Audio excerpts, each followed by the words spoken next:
In the depths of secrecy lies a tale few dare to explore. An interview that challenges our understanding of reality, unveiling a being not of myth, but of a forgotten truth. Welcome to Echoes of Fear, where the unexplained finds a voice. Today, we delve into the enigmatic Lacerta Files, a conversation with a supposed reptilian entity who claims to have lived among us. Fact or fiction, you decide. This extraordinary interview was conducted in 1999 by a Swedish researcher whose identity remains cloaked in secrecy. The interviewer claims to have met with Lacerta, a being she describes as a reptilian humanoid from an ancient, intelligent species, hidden beneath the Earth's surface. Over the course of their conversations, Lacerta unveiled startling insights into the origins of humanity, advanced technology, and her species' role in our history. Was this a genuine encounter, a clever fabrication, or something in between? Journey with us as we unravel this enigmatic tale here on Echoes of Fear. This female being was already in contact with a friend of mine, whose name is given only with the abbreviation EF in the text, since some months.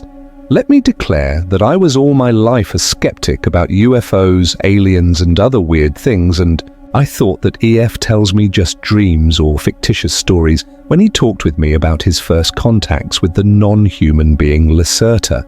I was still a skeptic when I met this being on December 16th last year, in that small, warm room in the remote house of my friend near to a town in the south of Sweden.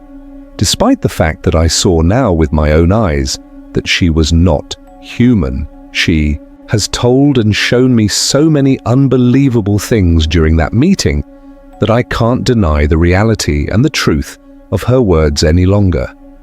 This is not another of that wrong UFO papers which claim to tell the truth, but tell in fact just fiction. I'm convinced that this transcript contains the only truth and therefore you should read it. I had talked with her for over 3 hours, so the following transcript shows you only shortened parts of the interview, because she asked me after the interview not to publish everything she had told me already now. The order of the questions and this transcript is not always the same order in which I had asked them, so it may seem sometimes a little bit confusing to you. It was not easy to delete all the important parts she had asked me to delete from the transcript, so I apologize for the maybe unusual order. I can't expect from you that you believe my simple words without evidence, but I can't give you that evidence. Please read the transcript and think about it, and you will maybe see the truth in these words. There will be a new meeting between me and her, again in the same house in Sweden, on April 23rd, 2000. And she promised me to give me maybe some evidence for her existence. In the meantime, I collect questions which I will ask her then. Maybe she gives me permission to reveal more of the missing parts in that transcript and about the coming war. Believe it or not, this makes no real difference, but I hope you will believe. Okay.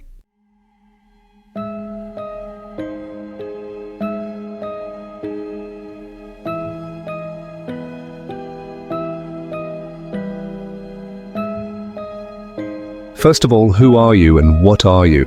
Are you an extraterrestrial species, or can your origin be found on this planet? As you could see with your own eyes, I'm not a human being like you, and to be honest, I'm no real mammal, despite my partly mammal-like body features, which are a result of evolution. I'm a female reptile being, belonging to a very old reptilian race. We are the native Terrans, and we live on that planet since millions of years. We are mentioned in your religious writings like your Christian Bible, and many of the ancient human tribes were aware of our presence and worshipped us as gods. For example, the Egyptians and the Inca, and many other old tribes. You're Christian. Religion has misunderstood our role in your creation, so we are mentioned as evil serpent in your writings. This is wrong. Your race was genetically engineered by aliens, and we were just the more or less passive visitors of this accelerated evolution process. You must know, Some of your scientists have already supposed this, that your species had evolved in a naturally completely impossible speed within just 2 to 3 millions of years. This is absolutely impossible, because evolution is a much slower process. If it's natural, but you have not understood this, your creation was artificial and done by genetic engineering, but not by us, but by an alien species. If you ask me, if I'm an extraterrestrial, I must answer no. We are native Terrans. We had and have some colonies in the solar system, but we originate on this planet. It's in fact our planet and not yours. It was never yours. Can you tell me your name? This is difficult, because your human tongue is not able to pronounce it correctly, and a mispronunciation of our names is very offensive for some of my kind. Our language is very different from yours, but my name is, I will try to say it smoother, by use of your human letters, something like ch-sh-sh-kush, with a very, very strong pronunciation of the sh and k sounds. We have no forenames like you, but only a single but unique name, which is divided and characterized by the way of speaking, and which is given not to children, who have an own children name, but only in a special procedure in the adolescent age, at the time of either religious or scientific enlightenment or awareness, as you would call it. I would appreciate it if you don't try to say my real name with your human tongue. Please call me Lacerta. This is the name I generally use when I'm among humans and talk with them. How old are you? We measure the time not like you in astronomical years and in the revolving of the Earth around Sun, because we usually live beneath the surface of the planet. Our time measurement depends on periodically returning cycles in the Earth magnetic field, and according to this, and said with your numbers, I'm today, let me calculate, 57,653 cycles old. I have reached my adult phase, and my awareness, 16,337 cycles ago. This is a very important date for us. According to your human time scale, I'm around 28 years old. What is your task? Do you have a job like us? To say it with your words, I'm a curious student of the social behavior of your species. That's why I'm here and talk to you. That's why I have revealed my real nature to EF, and now to you. And that's why I give you all that secret information, and why I will try to answer all the questions on your many sheets of paper honestly. I will see how you react, how others of your kind react. There are so many crazies and liars of your kind on this planet who claim to know the truth about us, about UFOs, about aliens, and so on, and some of you believe their lies. I'm interested to see how your species will react if you make the truth, which I will tell you now, public. I'm quite sure every one of you will refuse to believe my words, but I hope I'm wrong, because you need to understand if you want to survive the coming years. I've read your full statement, which you have given to EF, about this, but can you give me now just a short answer?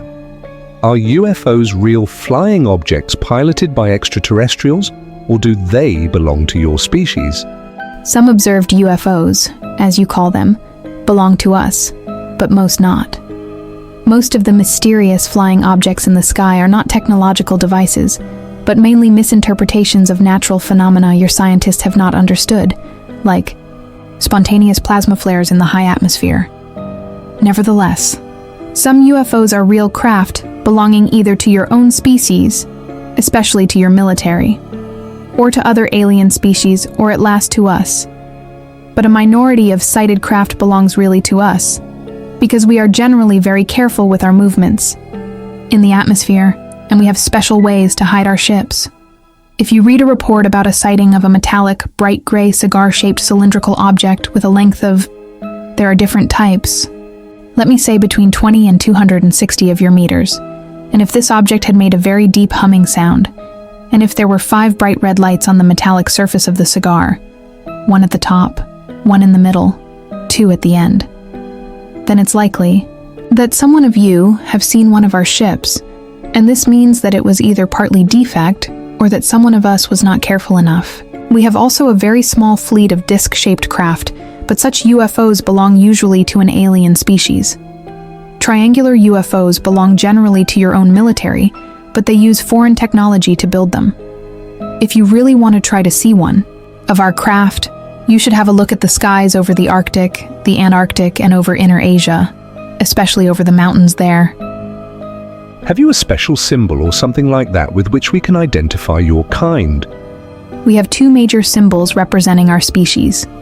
One, the more ancient symbol, is a blue serpent with 4 white wings on a black background. The colors have religious meanings for us. This symbol was used from certain parts of my society, but it is today very seldom. You humans have copied it very often in your old writings. The other symbol is a mystic being you would call a dragon, in the shape of a circle with 7 white stars in the middle. This symbol is much more common today. If you see one of that symbols on a cylindrical craft I've described in my previous answer, or on some underground installation, this thing or place belongs definitely to us, and I would advise you to go away from there as soon as possible. The 7 stars in the second symbol you've mentioned, do they mean the Pleiades? Pleiades? No.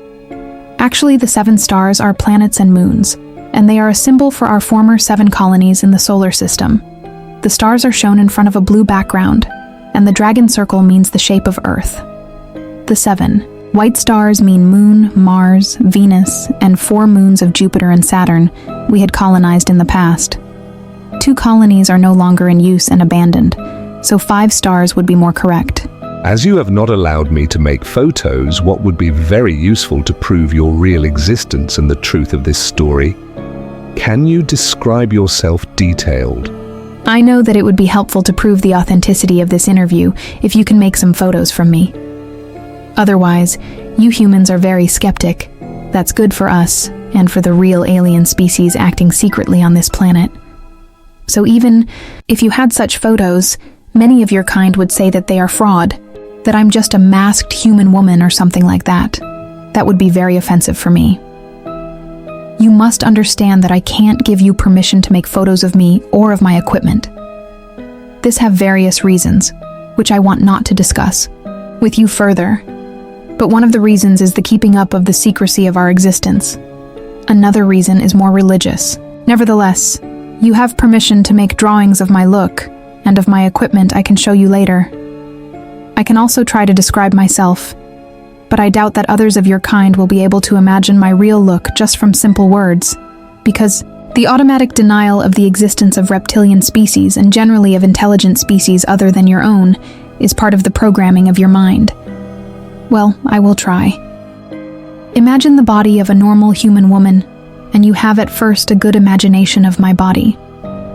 Like you, I have a head, 2 arms, 2 hands, 2 legs, and 2 feet, and the proportions of my body are like yours. As I'm female, I have also 2 breasts. Despite our reptile origin, we have started to give milk to our babies during the evolution process. This happened around 30 million years ago, because this is the best thing to keep the young alive. Evolution had done this for your species already in the dinosaur age, and, a little bit later, also for ours. That means not that we are now real mammals, but the breasts of us are not as large as those of human woman, and the size of them is generally equal for every female of my kind. The external reproduction organs are for both sexes smaller than those of humans, but they are visible, and they have the same function as yours, another gift of evolution to our species. My skin is mainly of a green-beige color, more pale green, and we have some patterns of brown irregular dots, each dot of the size of 1-2 centimeters, on our skin and in our face. The patterns are different for both sexes, but females have more, especially in the lower body and in the face. You can see them in my case as 2 lines over the eyebrows crossing my forehead, at my cheek, and at my chin. My eyes are a little bit larger than human eyes. For this reason, we can see better in the darkness, and usually dominated from the large black pupils, which are surrounded from a small bright green iris. Males have a dark green iris.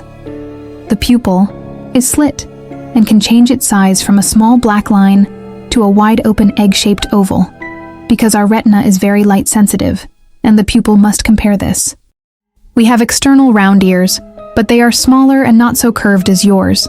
But we can hear better because our ears are more sensitive for sonic. We can also hear a wider range of sonic. There's a muscle or lid over the ears which can completely close them, for example underwater. Our nose is more pointed and there is a V-shaped curving between the nostrils, which enabled the ancestors to see temperature. We have lost most of this ability, but we can still feel temperature much better with this organ. Our lips are shaped like yours, those of females a little bit larger than those of males, but of a pale brown color, and our teeth are very white and strong, and a little bit longer and sharper than your soft mammal teeth.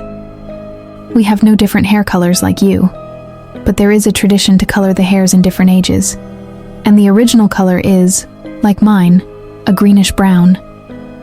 Our hairs are thicker and stronger than yours, and they grow very slow. In addition, the head is the only part of our body where we have hairs. Our body, arms, and legs are similar in shape and size to yours, but the color is different, green-beige like the face, and there are scale-like structures on the upper legs, over the knee and upper arms, over the elbow.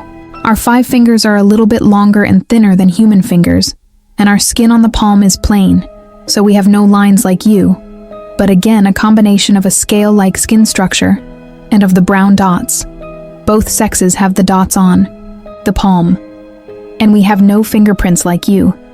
If you touch my skin, you will feel that it is smoother than your hairy skin. There are small, sharp horns on the upside of both middle fingers. The fingernails are gray and generally longer than yours. You see that my nails are not so long and round at the top. This is because I'm female.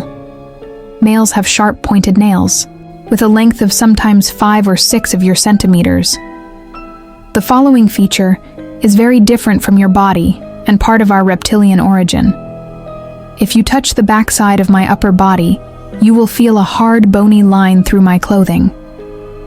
This is not my spine, but a very difficult-shaped external plate structure of skin and tissue, following exactly our spine from the head to the hip. There is an extremely high number of nerves and large blood vessels in this structure and in the plates, which are around 2 or 3 centimeters long and very touch-sensitive. This is the reason why we have always problems to sit in chairs with a back like this chair. The main task of these small plates, beside a role in our sexuality, is simply the regulation of our body temperature. And if we sit in natural or artificial sunlight, these plates become more blood-filled, and the vessels become wider, and the sun is able to heat up our reptoid blood, which circulates through the body and through the plates, for many degrees, and that gives us a great pleasure. What else is different from your kind? Oh, we have no navel, because we were born in a different, weightier mammal birth. The other exterior differences from your kind are minor, and I think I must not mention all now, because most of them are not visible if we wear clothing. I hope the description of my body was detailed enough. I would advise you to make some drawings. What kind of clothing do you generally wear? I suppose this is not the way you dress normally? No. I wear this human, everyday clothing only when I'm among humans. To be honest, it's not very comfortable for me to wear such tight things, and it is always a very unusual feeling. If we are in our own home, this means in our subterranean home, or in our large artificial sun areas, and if we are together with others near to our own name, we are usually naked. Is this shocking for you? When we are in the public and together with many others of my species, we wear very wide and soft clothing made of thin, light stuff. I have told you that many parts of our bodies are very touch-sensitive.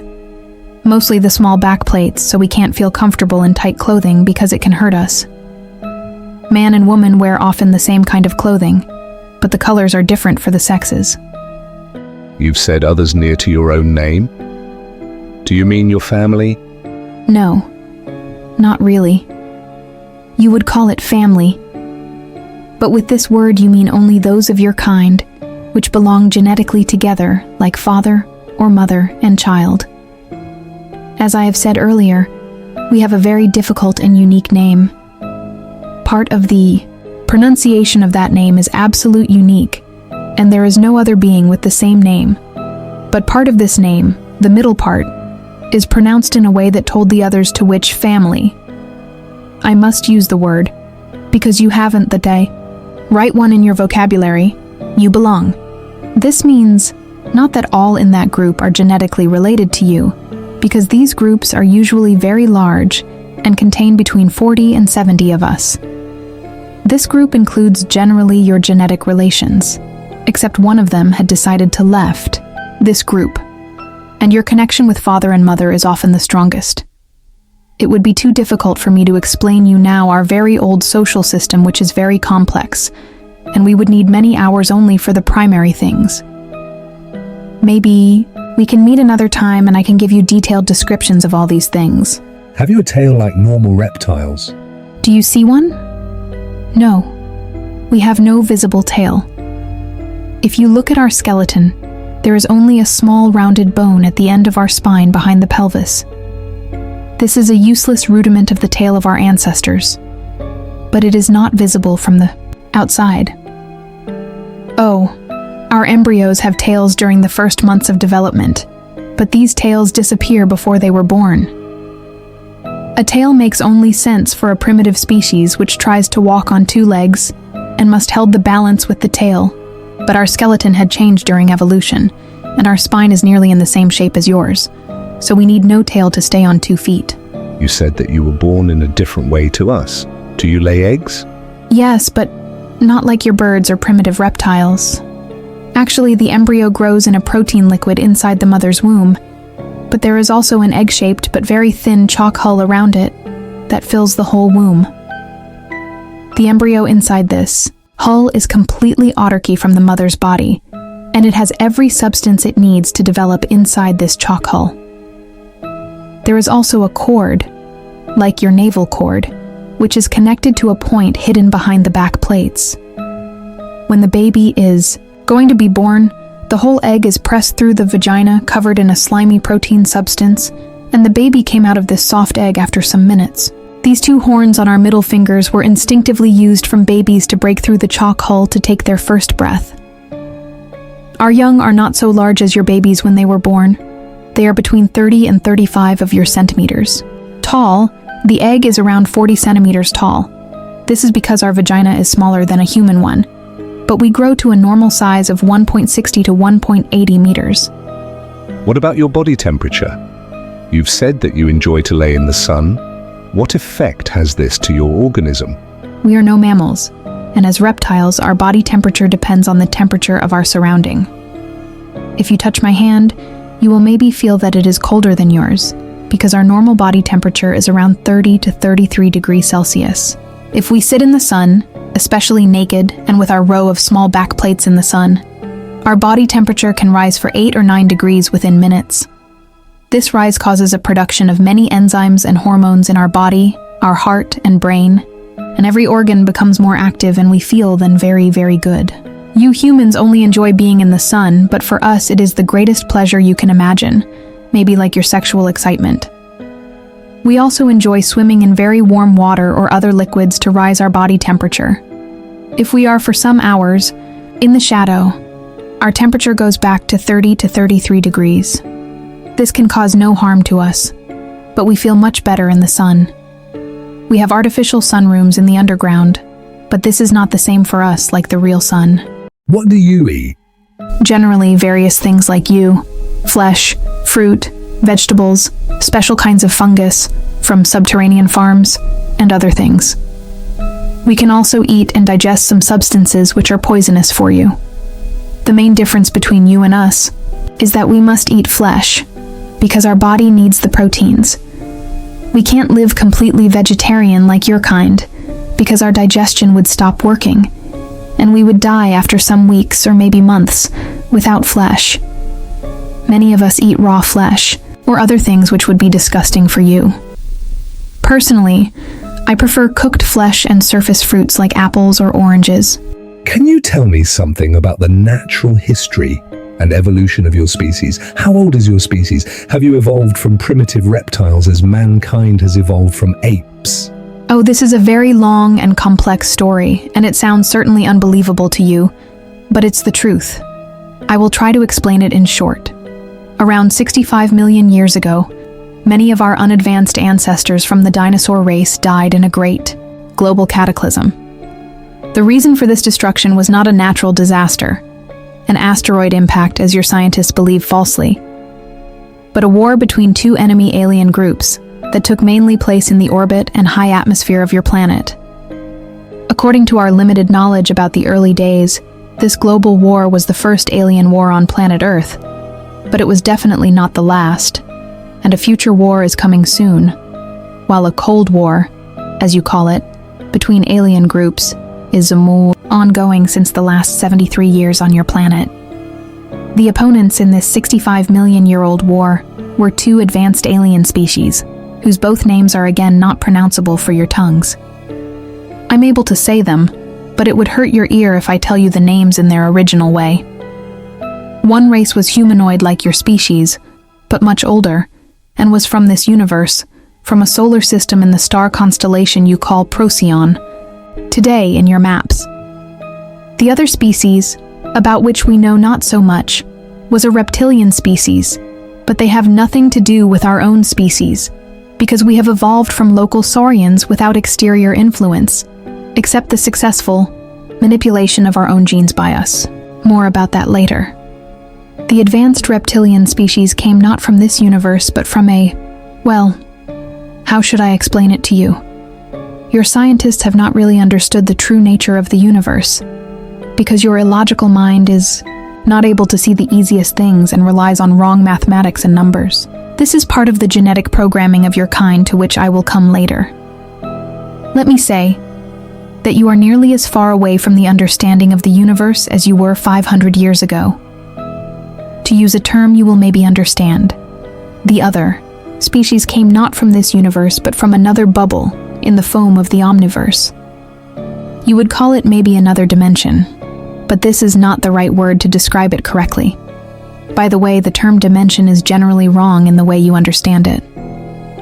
The fact you should remember is that advanced species are able to walk between bubbles by use of, as you would call it, quantum technology, and sometimes in special ways only by use of their mind.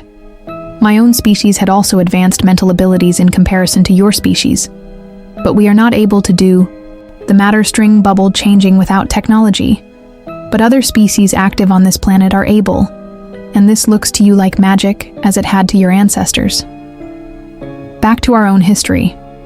The first species, the humanoids, had reached Earth around 150 years before the reptilians, and they built some colonies on the former continents. There was a large colony on the continent you call Antarctica today, and another one in the continent you call Asia today. These people lived together, with animal-like saurians on the planet without problems. When the advanced reptilian species arrived in this system, the humanoid colonists from Procyon tried to communicate peacefully, but they were not successful, and a global war started within months. You must understand that both species were interested in this young planet not for his biology and undeveloped species, but for only one reason: raw material, especially copper. To understand this reason, you must know that copper is a very important material for some advanced species, even today, because it is, together with some unstable materials, able to produce new stable elements if you induce a high electromagnetic field in the right angle, with a high nuclear radiation field, to produce an overcrossing of fluctuating fields. The fusion of copper with other elements in such a magnetic radiation field chamber can produce a force field of special nature that is very useful for various technological tasks. But the base for this is an extremely complex formula you are not able to discover because of the restrictions of your simple mind. Both species wanted to have the copper of planet Earth, and for this reason they fought a not very long war in space and orbit. The humanoid species seemed to be successful during the first time, but in a last battle the reptilians decided to use a mighty experimental weapon, a special kind of fusion bomb which should destroy the life forms on the planet but should not harm the valuable raw materials and the copper. The bomb was fired from space and detonated at a point of your planet you call Middle America today. As it detonated in the ocean, it produced an unpredictable fusion with hydrogen, and the effect was much stronger than the reptilians had expected. A deadly radiation, an overproduction of fusion oxygen, a fallout of different elements, and a nuclear winter for nearly 200 years were the result.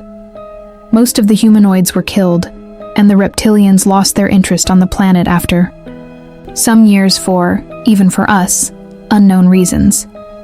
Maybe because of the radiation. Planet Earth was on its own again, and the animals on the surface died. By the way, one result of the fusion bomb was the fallout of different elements and materials created in the burning process, and one of those materials was iridium. Your human scientists today see the iridium concentration in the ground as an evidence for an asteroid impact that killed the dinosaurs. That is not true, but how should you know that? Well, most of the dinosaurs died, not all in the detonation, but in the bad things which came after the war, especially in the nuclear winter and in the fallout. Nearly all dinosaurs and reptilians were dead within the next 20 years. Some of them, especially those in the oceans, were able to survive for the next 200 to 300 years, even in this changed world. But these species also died because the climate had changed. The nuclear winter ended after 200 years, but it was colder on Earth than before. Despite the cataclysm, some species were able to survive. Fish, like the sharks, birds, little creepy mammals, your ancestors, various reptiles like crocodiles, and there was a special kind of small but advanced dinosaurs which had developed together with the last large animal reptilians, like the species you call Tyrannosaurus. This new reptile was walking on 2 legs and looked a little bit like your reconstruction of an iguanodon. It originated in this family. But it was smaller, around 150 meters tall, with some humanoid features, a changed bone structure, a larger skull and brain, a hand with a thumb which was able to grab things, a different organism and digestion, advanced eyes in the middle of the head like your eyes, and most important, with a new and better brain structure. This was our direct ancestor. There are theories that the radiation from the bomb took part in the mutations of the organism of this new breed, but this is not proven. Nevertheless, this little humanoid-like dinosaur evolved during the following 30 million years. As I have said earlier, a species need generally more time to evolve than you think, if the evolution is not artificially induced like in your case, from an animal to a more or less thinking being. These beings were intelligent enough not to die in the next millions of years, because they learned to change their behavior. They lived in caves instead in the cold nature, and they learned to use stones and branches as first tools, and the use of fire as help to warm them, especially to warm their blood, which is very important for our kind to survive.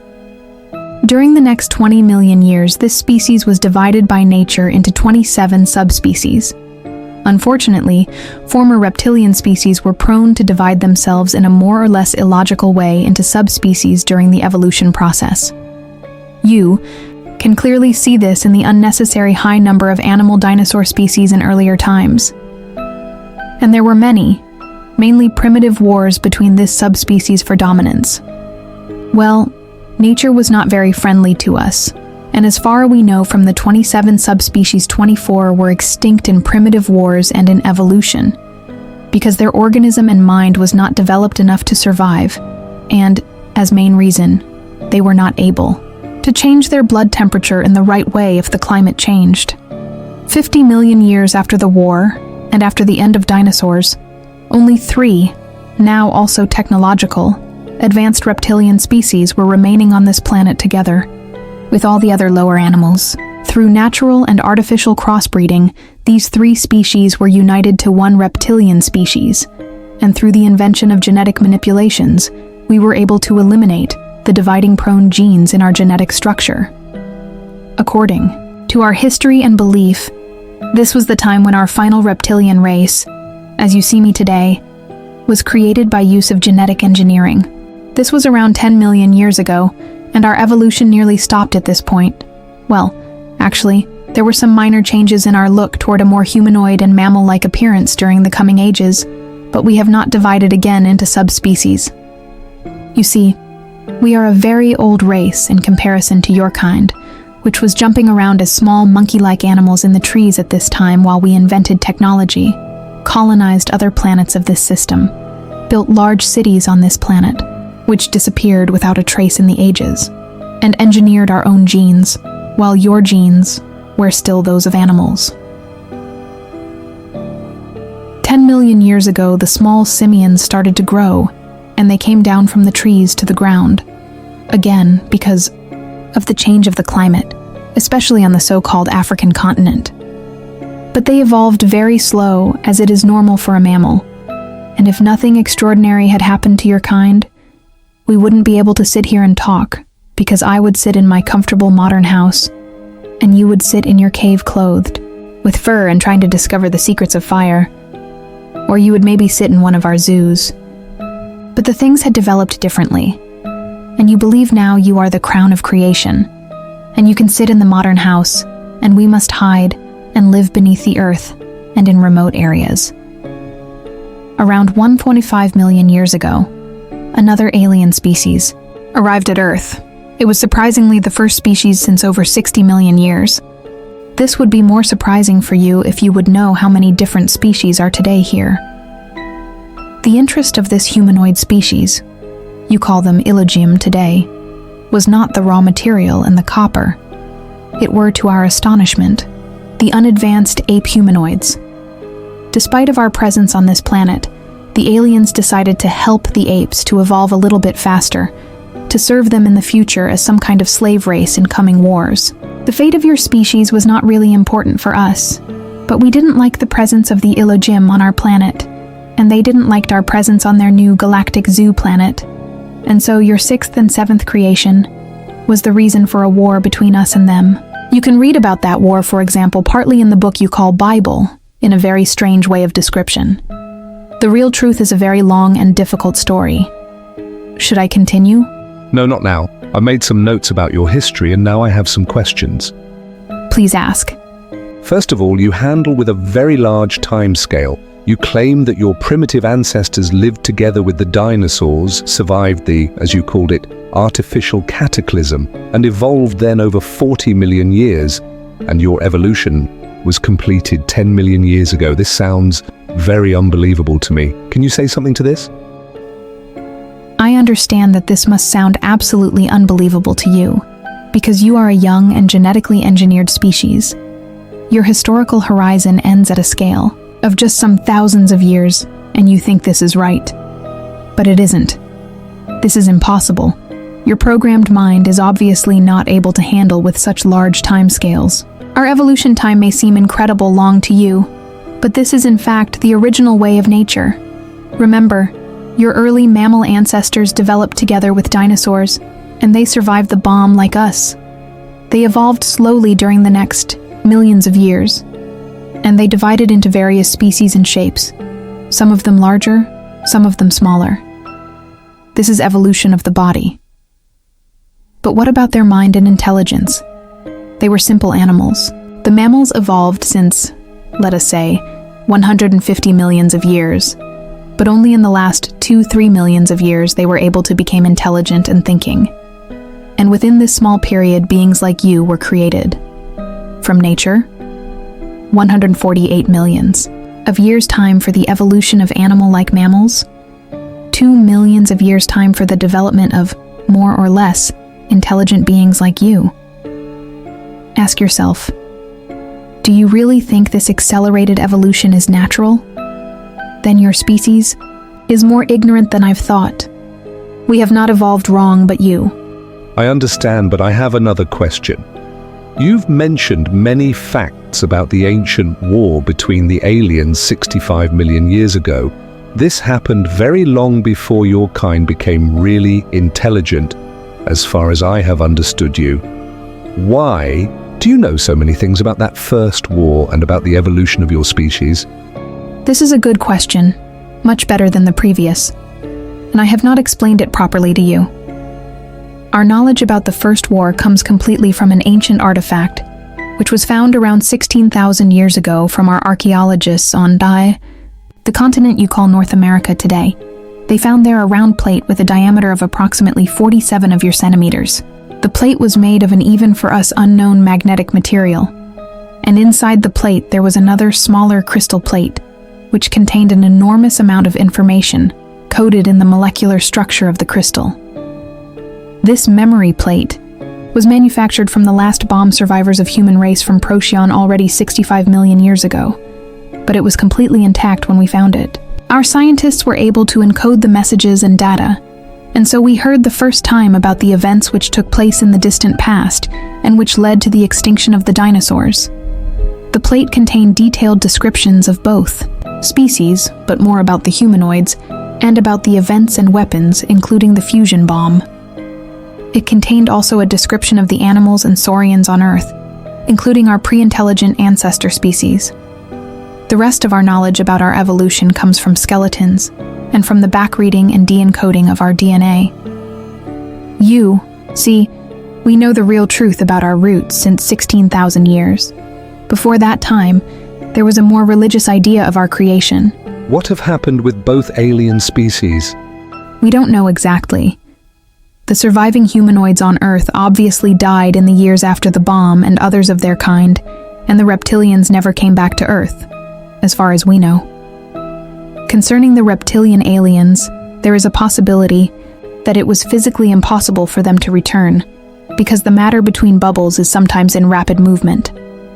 The current theory is that both species had ceased to exist during the millions of years.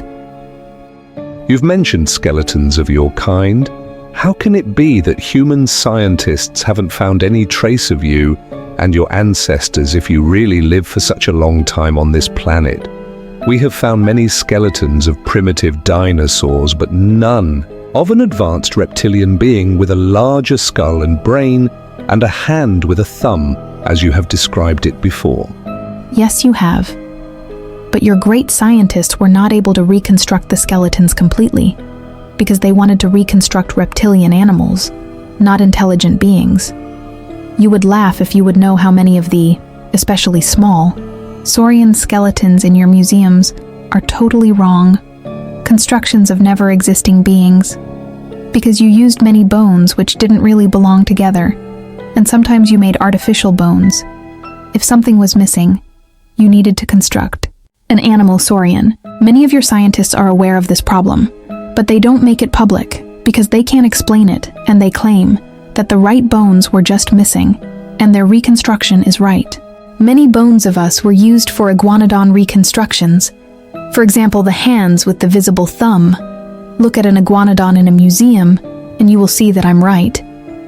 A scientist in the country you call United States had built a nearly correct skeleton of our kind some years ago, but the local government, which is partly aware of our existence, confiscated the reconstruction.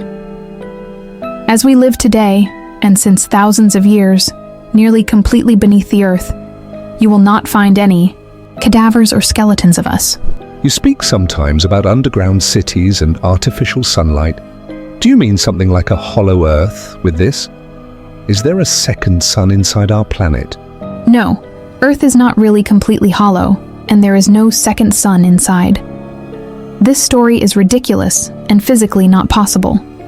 Even your species should be intelligent enough not to believe this. Do you know how much mass a sun must have to produce energy and light for a longer time by fusion? Do you really think that there could be a small active sun inside the planet? When I talk about our subterranean home, I talk about large cave systems.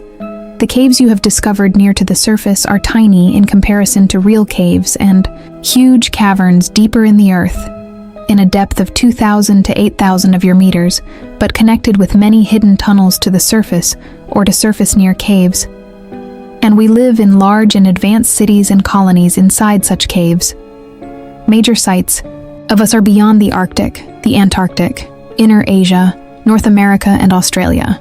If I talk about artificial sunlight in our cities, I don't mean a real sun, but various technological sources of light, including gravitational sources, which illuminates the caverns and tunnels.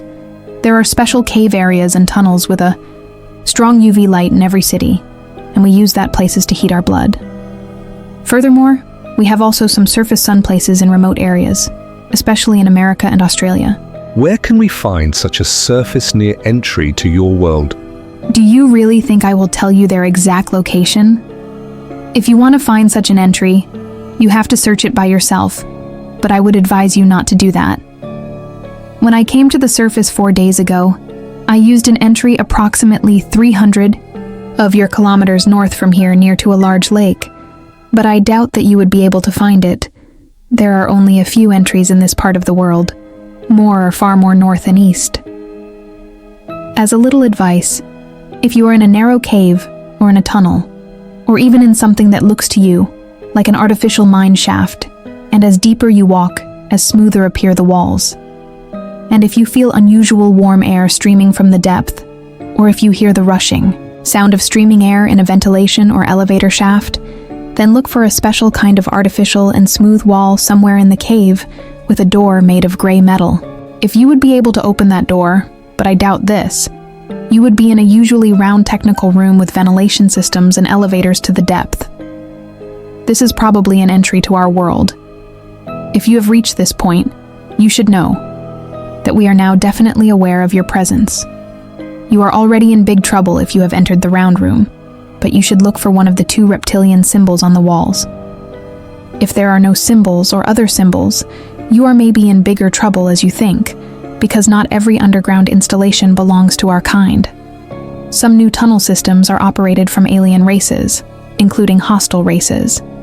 My general advice if you find yourself in a, for you, strange underground installation, run away as fast as you can. You mentioned earlier that you use the name Lacerta when you are among humans and that you enjoy it to be in the real sun on the surface of Earth. But how can you be among humans? You don't look like us, so anyone will see that you belong to another species. Why have nobody seen and described a being like you if your kind lives already since our creation, together with us on the same planet? Can you explain that to me? First, my kind was of course seen and described and worshipped many times in your primitive past, for example in your religious writings like your Christian Bible. You can find descriptions and even simple drawings of us, for also in the southern part of the American continent on various temples. So-called wise men from India and from the Asian mountains have described our species many times in writings, together with other wise men from the African continent. I think we are the most mentioned non-human species, maybe beside the Ilajim, in your history. If you don't believe me, have a look at your history, and you will see the truth in my words. Your great scientists called the belief in us superstition and religion, and today's intelligent humans have forgotten our presence on the surface in the past. Furthermore, our species is seen even today sometimes from human witnesses in its original shape on Earth, or in our surface near entries and tunnel systems. But fortunately, you and your media didn't take the reports of such crazies serious. That's good for us, and that's the reason why we allow those people to see us as we really are. Some of my species are also in direct contact with human scientists and politicians from the surface, but this is top secret, as you would call it, and nobody of your public knows anything about it. The matter of these meetings is generally the upcoming war with and between the alien species and our assistance in this war. But there is also another explanation, why we can walk among you and why you are not able to recognize us: mimicry. The following may again sound unbelievable and even shocking to you, but as you have asked, I will explain it. I have told you before that we have more advanced mental abilities than your species, and with more advanced I mean that we are able to use telepathy and telekinesis from our birth on. In fact, mother and newborn child communicate generally, with telepathy during the first months, without special training, as you need it to activate these sleeping parts of your brain. The structure of our brain is a little bit different to yours, and our hypothesis is larger and more active than yours. Especially when we are in sunlight, our own abilities are very strong in comparison to yours, but weak in comparison to the matter string bubble mind forces of some of the alien species on this planet. I was never very good in that mind things, but we all have these primary abilities and can use them, for example, for our protection or even for attack. When we are on the surface and we meet human beings, even a large group of them, this makes no difference. All of your minds are like one mind. We are able to touch their mind and induce them via telepathy. The command, "See us as one of your kind," and the weak human mind will accept this order without refusion, and they will see us, despite our reptilian look, as normal humans. I've done this many times, and you weak humans generally see me as an attractive brown-haired woman because I have created this special mimicry image in my mind years ago, and I can induce it into your minds without problems. I've needed some time at the beginning to learn the use of the mimicry correctly, but then it worked nearly automatically, and I can even walk among a group of yours and nobody will recognize what I am. There is a simple switch. See us as we really are. See us as we want you to see us. In your consciousness, which was placed there from the Elohim when they created your kind. And we can use this switch to convince you that you see humans when you look at us. Other aliens use this switch too. It is easier as you think. When there are meetings between your kind and aliens which seem to look exactly like yours, these aliens have used that switch, and some of the meetings with man-like aliens can be also explained with meetings with my kind. When I met EF the first time, he saw me also as a normal human woman, and I remember that he was very frightened and shocked when I revealed him my real appearance. Do you mean that you can really make me believe that I talk now with an attractive brown-haired human woman instead of a reptilian being like you? Probably, but I don't think so in your special case. When someone expects to see a human woman instead of me, I can do it without problems with his mind, even with large groups, because nobody expects to see a reptile woman. But I have allowed your mind to see me in my original appearance from our first meeting on, and I have never induced something into your mind. So you have already realized that I'm not human. If I would now try to change this, it would probably lead to an absolute confusion or to unconsciousness, and I don't want to harm you. As I have said, I'm not very good in these things. That's very scary. Can you kill with those abilities? Yes, but it's forbidden. This means not that it was not done in previous times. Have both sexes these abilities? Yes. What about photos? How do you appear on photos? This is a silly question. I appear on photos as a reptile being, because I can't have influence on the photo or on the camera itself, but only on the photographer's mind.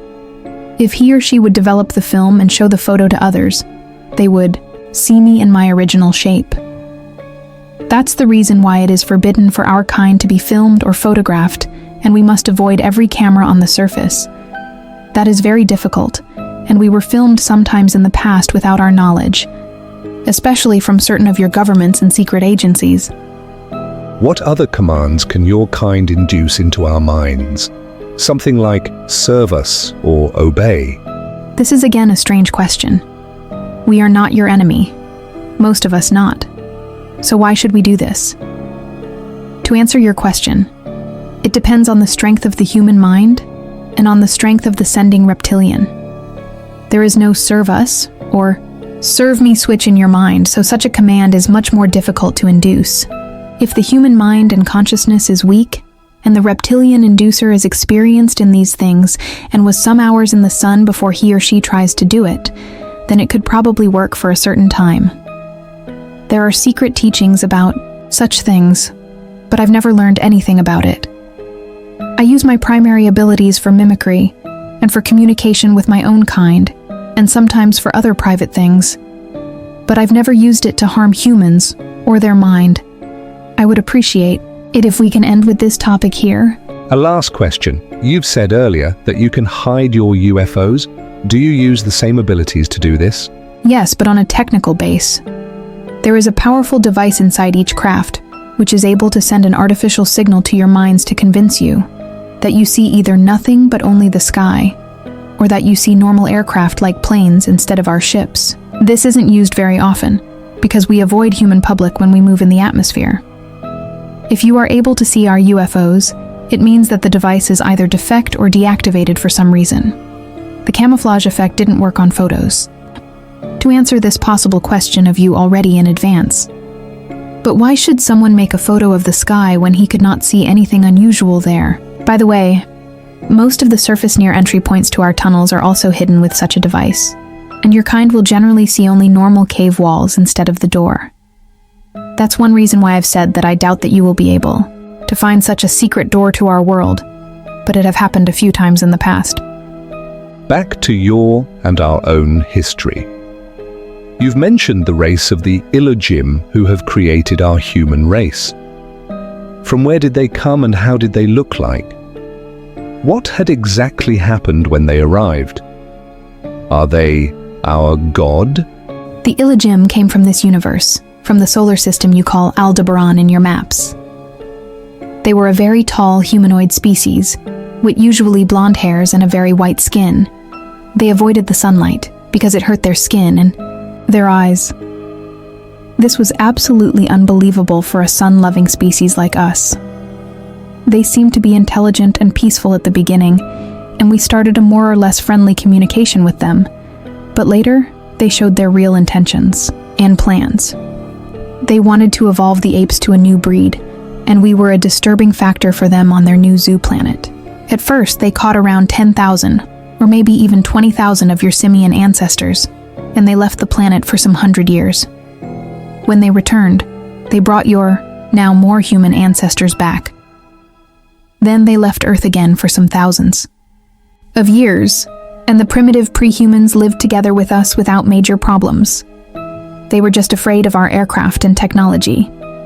The Illogim had taught their mind and enhanced their brain and their body structure, and they were now able to use tools and fire. The Illogim returned within 23,000 years 7 times, and accelerated the evolution speed of certain of your kind. You must understand that you are not the first human civilization on the planet. The first advanced humans, who lived at the same time with less developed pre-humans, because the Illogim had experimented with different speeds and stages of evolution. With technology and speech existed around 700,000 years ago on this planet. Your scientists have not understand this, because they've found only the bones of the pre-humans and some primitive cave drawings showing advanced humans and flying devices. This genetically advanced human breed lived together with us, but they avoided contact with my kind, because the Illogim teachers had warned them with misleading purpose that we are evil beings, and that we lie to them. Well, after some centuries, the aliens decided to extinct their first creation, and they accelerated the evolution of a second and better test series and so on and so on. The truth is that your modern human civilization is not the first on this planet Earth, but already the 7th. The buildings of the first breeds are lost, but the 5th civilization was the one, which built the large triangular constructions you call Egyptian pyramids today, around 75,000 years ago. Your Egyptians just found that large ancient pyramids in the sand and tried not very successful to build similar constructions. And the 6th civilization was the one which built the cities which ruins you can find today beneath the sea, in the so-called Bimini area around 16,000 years ago. The last creation of the 7th breed, of your series, was done just 8,500 years ago, and this is the only creation you can remember and to which your religious writings refer. You rely on archaeological and paleontological artifacts which show you a wrong and short past, but how should you know anything about the 6 civilizations before? And if you find evidence for their existence, you deny and misinterpret the facts. This is partly a programming of your mind and partly pure ignorance. I will tell you in the following only about your creations, because the 6 previous mankinds are lost, and therefore they should not concern you. There was a long war between us and the Illogim, and also between certain groups of the Illogim themselves, because many of them were the opinion that the again and again creation of human species on this planet makes no real sense. The last battles in this war were fought around 5,000 years ago in orbit and surface. The aliens used powerful sonic weapons to destroy our underground cities, but on the other hand, we were able to destroy many of their surface installations and bases in space. The humans of your series were very frightened when they observed our battles, and they wrote it down in form of religious myths. Their mind was not able to understand what was really going on. The Illogim, who appeared as gods for the 6th and 7th breed, told them that it is a war between good and evil, and that they are the good and we are the evil race. This depends certainly on the point of view. It was our planet before. They arrived and before they started their evolution project with your kind. In my opinion, it was our right to fight for our planet. It was exactly 4,143 years ago, according to your timescale, that the Illogim left the planet again for unknown reasons. This is a very important date for us, because many of our historians called it a victory. Fact is, that we don't know what had really happened. The Illogim were gone from one day to another. They vanished without a trace together with their ships, and we found most of their surface installations destroyed by them. The humans were on their own, and your civilization developed. Many of us were in contact with certain more southern tribes of your species in the coming centuries, and we were able to convince some of them that we are not the evil the aliens wanted them to believe. During the time from 4,900 years ago to today, many other alien species arrived the planet. Some of them used the old teaching and programming of your mind and played, again, God for you. But the Illogim themselves never came back. They had left the planet for a duration of some 1,000 years also earlier, so we expect their return one day in future to end their project, or to maybe extinct also the 7th breed. But we don't really know what have happened to them. To answer this question of you in advance, your current civilization doesn't know anything about your real origin, about your real past, about your real world and universe, and you know very little about us and our past. And you know nothing about the things to come in near future. As long as you will not understand and believe my words, I tell you the truth because we are not your enemy. As long there is danger for your species, your enemies are already here, and you have not understood. Open your eyes, or you will be in big trouble soon. If you haven't believed anything of the things I've told you before, then you should really believe and remember this. Why do you think I don't believe you? I have a certain feeling that you don't believe me, despite the fact that I'm sitting here in front of you. Everything I have told you in the last 2 hours is the absolute truth about our world. How many alien species are active on Earth at the moment? As far as we know, 14 species. 11 from this universe, 2 from another bubble, and 1 very advanced from a very different plane. Don't ask me for names, because nearly all are not pronounceable for you. 8 of them are not pronounceable even for us. Most of the species, especially the more advanced, are just studying you as animals, and they are not very dangerous for you and for us, and we work together with some of them. But 3 species are hostile, including the one which was in contact with some of your governments and exchanged their technology for copper and other important things, and which had betrayed your kind. There was and is a Cold War between 2 of these hostile races during the last 73 years, and the 3rd species seemed to be the winner in this useless struggle. We expect a more hot war between them and you in the near future. I would say, in the next 10 or 20 years. And we are worried about that development. In the last time, there were some rumors about a new 15th species, which had arrived on Earth just 3 or 4 years ago, but we don't know anything about their intentions, and we were not in contact with them till now.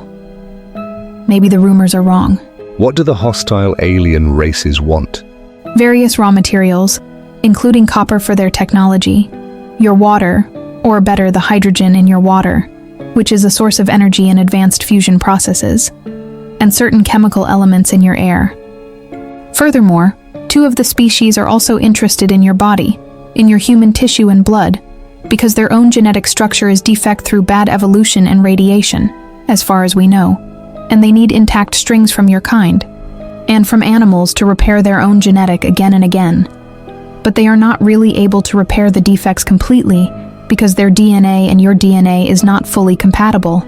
My own species is absolutely incompatible with them, so they are not very interested in us, and they try to make more compatible crossbreeds between you and them by use of artificial fertilizations and artificial wombs. We suppose that the coming war between the 3 races, or between you and one or all of them, will be fought for raw material, hydrogen, air, and DNA. Is this the reason for the abductions? Partly, especially when the aliens took egg and sperm samples from you. Sometimes the abductors belong to another and more advanced race, and they just want to study your body and your mind, which is more interesting for some of them than your solid body, as you would study a primitive animal. As I have said, 3 alien species are hostile, and this means that they do not care for your fate or for your life, and people who were abducted by them came very rarely back alive. If someone is able to report about an abduction, it means, in my opinion, that he or she has not met one of the aggressive species, or that he or she is a very, very lucky human to be alive. Advanced and friendly races also took sometimes egg and sperm samples, but for other reasons. You've said there are only 14 species active on Earth, but why describe people who saw alien beings, so many different and bizarre types of them? I think I have already answered to this question. As I have said, most of the alien races have much more advanced mind abilities than you, or even me. There is just one alien race completely without such abilities. They are able to appear in your mind and memory as whatever they want, and this induced image has nothing to do with their real appearance. You remember them as normal humans or gray dwarves or even extremely bizarre animals because they want you to remember that. Or sometimes, they want you to completely forget anything about a meeting with them. Another example. You can, for example, remember that you were just in a normal of your human hospitals and that some doctors were examining you, and you think not further about what have happened to you. Maybe till you discover that there is no hospital in the street where you supposed it. But in fact, you were examined by them in one of their laboratories. You can't rely on your mind in this case. They appear in different shapes to you to confuse you, and to make so-called abduction witnesses who are able to remember the events, or who believe they are able to remember. Ridiculous in the public, and as far as we know, they are successful. Believe me, there are only 14 alien species on this planet, and only 8 of them abduct humans at the moment. Again, as far as we know. In addition, not every one of your abductees is one, and some of the aliens in their reports are really just imagination or lies. How can we protect us against this influence on our mind? I don't know. I doubt you can, because your mind is like an open book to read and write for nearly every species I know. This is partly the guilty of the Illogym themselves, because they had constructed, or better misconstructed, partly intentionally, your mind and your consciousness without real protection mechanisms. If you are aware that someone tries to manipulate your mind, you can only concentrate on that suspicion and try to analyze every one of your thoughts and memories. Very important, don't close your eyes. This would lead to a different form of brainwaves which are more easy to access. And don't sit or lay down to rest. If you stay awake during the first minutes, you can maybe try to filter the other thoughts and waves in your brain, and the inducer will give up after some minutes if he or she is not successful because it will start to hurt his or her own brain. This is very difficult and certainly painful, and it can harm you. So better don't try to resist, but it would be the only possibility you have. However, you can try this only with the more weaker species, not with the strong. What do you mean with one species comes from a very different plane? Before I can explain that correctly to you, you must be able to understand the universe, and this would mean a maybe useless teaching of your mind, including the remove of some barriers, of many weeks, and with teaching I mean not only teaching by words. I have said this with your word plane, or level, because you have again no better word in your vocabulary, and dimension would be in this case absolutely wrong. It's rather wrong even for another bubble, because a dimension can't exist without planes. If you would be a species living in another, or over the plane, and if you would be furthermore able to enter planes without technology, so that your body is not made of that kind of matter, you know, then you would be the mightiest being. You can imagine, this very advanced race I've mentioned had developed outside of here, and they've evolved in fact over billions of years. They would be able to destroy all of you and us and everything with just a single thought. We were in contact with them only 3 times in our whole history, because their interest in your planet is different from that of all other races. They are definitely no danger for you or us. What will happen when the war begins? This is difficult to answer. It depends on the enemy race and on their tactic. War is not always that primitive thing you humans mean with the word. War can be fought on various levels. One possibility they have is the destruction of your social system by influence on political leaders. Another is the use of advanced weapon systems, which can cause earthquakes or volcanic eruptions or other disasters, including weather disasters, which may seem natural to you. The special fields from copper fusion I've mentioned earlier are able to have an influence on your global weather. I think they will not attack the planet directly before the human civilization is weak. because even you have possibilities to destroy their craft, but not many. Let me say that we are not absolutely sure if there will be really such a hot war already in the next years. I don't want to talk further about this. This is the end of the interview. Do you want to say a last sentence or message?